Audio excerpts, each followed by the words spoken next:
One of the most dangerous terms in English diction. If it could be translated into audio, it would sound like from the saxophone of Lisa Simpson.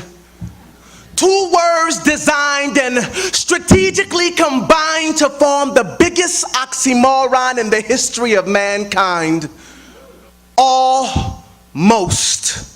But see, as far as the world's concerned, you could live your life foul and could almost get away with murder if you have a nice smile. You could almost meet folks just to almost sleep around, then stop at your local clinic. Well, you almost had a child. See, almost is no stranger to Satan. Here's proof. He only tells lies when they're almost the truth, and it's amazing. In our incompleteness, we find complacence. But if almost is one of Lucifer's many traits, then we are inadvertently good at Satan impersonations. But on the contrary, Christ did his job fully, and he proved he was God when he died on the cross like it was his duty. And to pardon my iniquities that I committed rudely, he resurrected from the grave just to tell death to excuse me.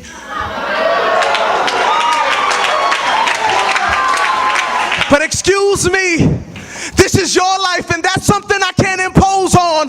But your body is God's home, which wasn't loaned to get foreclosed on. See, an almost Christian looks right but lives wrong. Can't stand the conviction in Romans, so they sit down to be comforted in Psalms.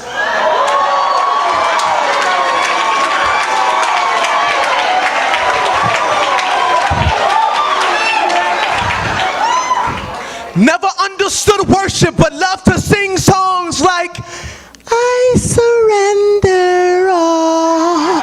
Most.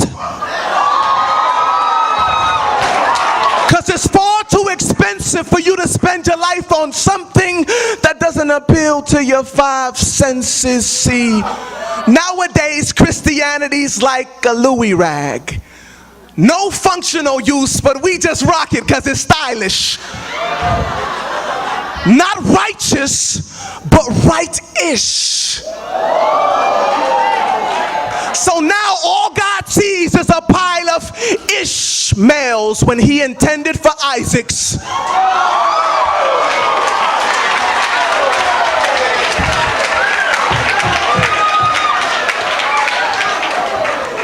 And we're moved by how we feel, so we're saved when we feel like it. So technically we've never really been saved, we merely tried it. So no wonder why we're never sold out when we return it after we buy it now.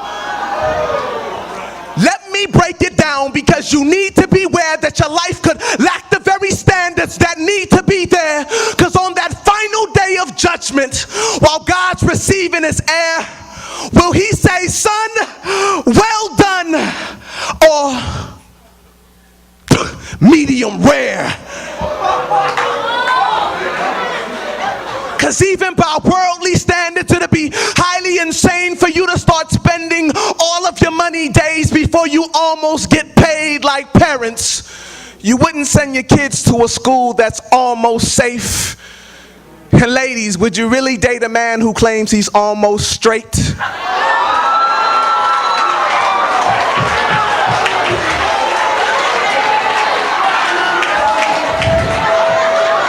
And this is the very thing about God that we all try to get around, but his standards are like between two mountains, no middle ground.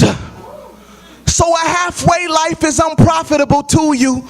Because after all the Sunday services, Bible studies, and prayer meetings, and everything that goes between, God will say, I never knew you.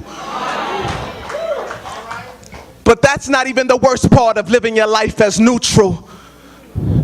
It's that you were once Arctic, but it's your warmness that is causing him to spew you.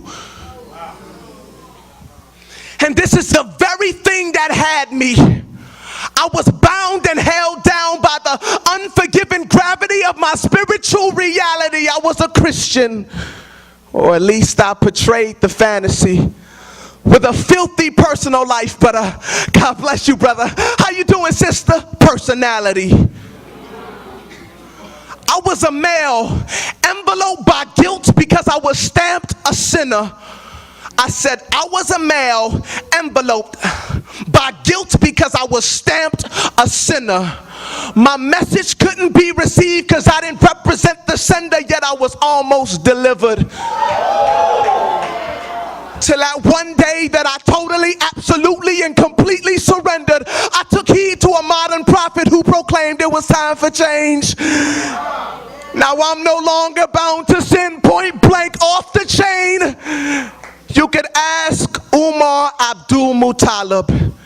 He'll tell you the same. You don't almost go to jail when you almost blow up a plane. Like you don't almost go to hell when you almost get saved. Despise the cross that he was slain and thus the cause in which he came. But don't worry, I'm almost done.